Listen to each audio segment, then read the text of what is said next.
Stephan Burián von Rajecz, commonly called Baron von Burian or Count Burian in English-language press reports, was an Austro-Hungarian politician, diplomat and statesman of Hungarian origin and served as Imperial Foreign Minister during World War I. Life career. Stephan Burián von Rajecz was born in Stampton on 16 January 1851 into an ancient Hungarian noble family in what was then Upper Hungary. In 1891, he married Olga and Eacuti Frian Feheveri von Komlos-Karistes, a daughter of General G. Eacute Zda Friar Feheveri von Komlos-Karistes, who briefly served as Hungarian minister-president. Burian entered the consular branch of the Austro-Hungarian Foreign Service following graduation from the Consular Academy. He subsequently served in Alexandria, Bucharest, Belgrade and Sofia. From 1882 to 1886 he headed the Consulate General in Moscow before being appointed as Consul General in Sofia from 1887 to 1895. Then served as Minister in Stuttgart from 1896 to 1897 and in Athens from 1897 to 1903, which won him a reputation of a Balkan expert. In 1900, he was raised to the rank of Baron. In July 1903, Baron Burian was appointed by Emperor Franz Joseph I to serve as Joint Finance Minister of Austria-Hungary, replacing the deceased Benjamin Kalle von Nagy-Carlo, who had held the post since 1882. While the Imperial Finance Ministry only was responsible for the financing of common aspects of the dual monarchy, i.e., the foreign policy, the army and the navy, the administration of the condominium of Bosnia and Herzegovina fell under his responsibility following the annexation in 1908. Burian administered the two territories with a relatively mild hand and attempted to provide the population with a greater voice in the imperial administration. His conciliatory approach, however, failed to calm the country and only earned him the wrath of fellow bureaucrats. Burian left the post in February 1912 as he was finding it increasingly difficult to reconcile the various factions. In June 1913, Baron Burian was appointed minister besides the King of Hungary, i.e., the Hungarian minister to the Court of Vienna, the closest connection between the Court of Vienna and Budapest. In his position of Hungarian emissary to Vienna, he successfully mediated between Foreign Minister Count Berchtold and the Hungarian Minister-President Count Tisza during the July crisis. World War I. In January 1915, Austro-Hungarian Foreign Minister Count Berchtold was pressured by Germany to make territorial concessions to Italy as the price of securing that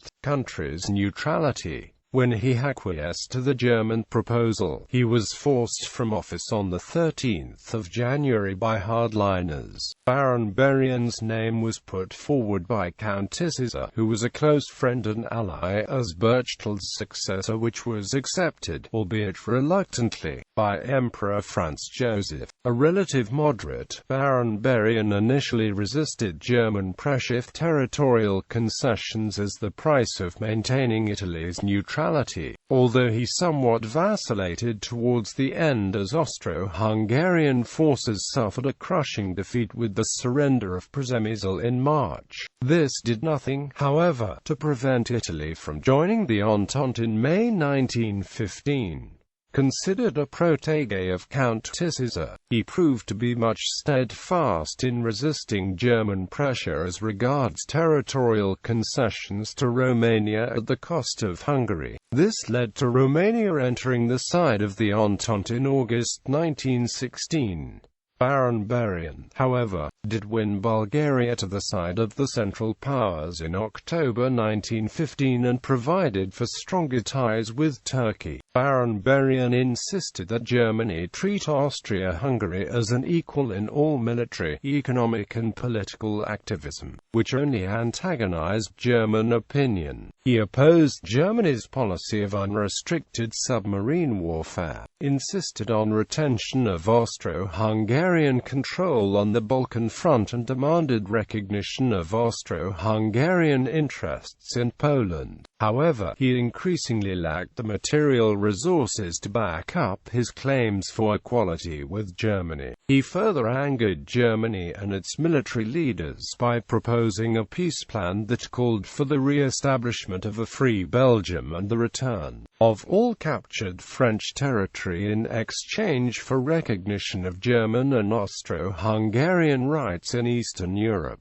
As a result of this peace proposal, he was forced to resign in December 1916, which reflected the extent of German control over imperial policy. He was replaced by Count Chenin and returned to serve as Imperial Finance Minister. Following the Sixtus affair, the position of Count Chenin had become untenable, and on 15 April 1918, Baron Burian was recalled to serve as Imperial Foreign Minister with instructions to end the war. In his second stint, he sought a compromise peace settlement, a course he had consistently advocated. But the Habsburg Empire's deteriorating military situation provided him little margin for maneuver, facing increasing disputes with the German ally. On 14 September 1918, Baron Burian issued a public appeal for all nations to end the war by diplomatic negotiations.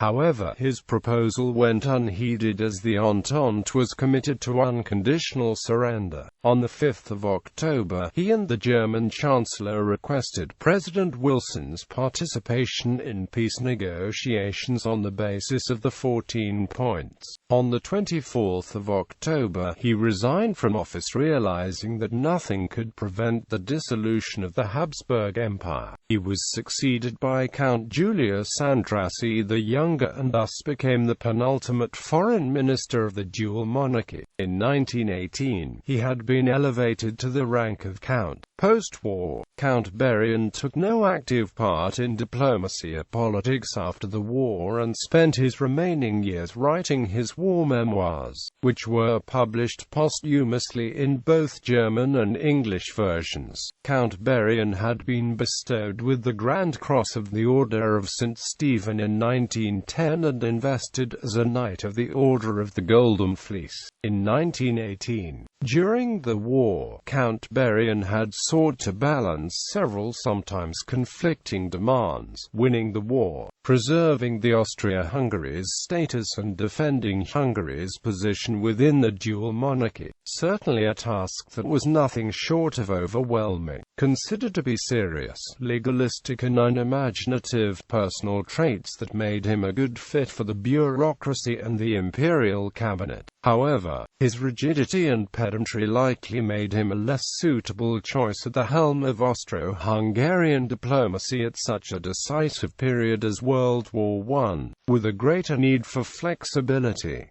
Count Burian died in Vienna on 20 October 1922. Works: Dragerei, aus der Zeit meiner Amtsführung im Kriege, Berlin, Holstein, 1923.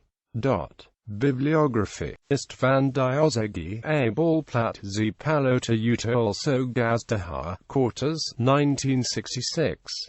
Gustav Gratz, Edualismus Cora, 1867–1918.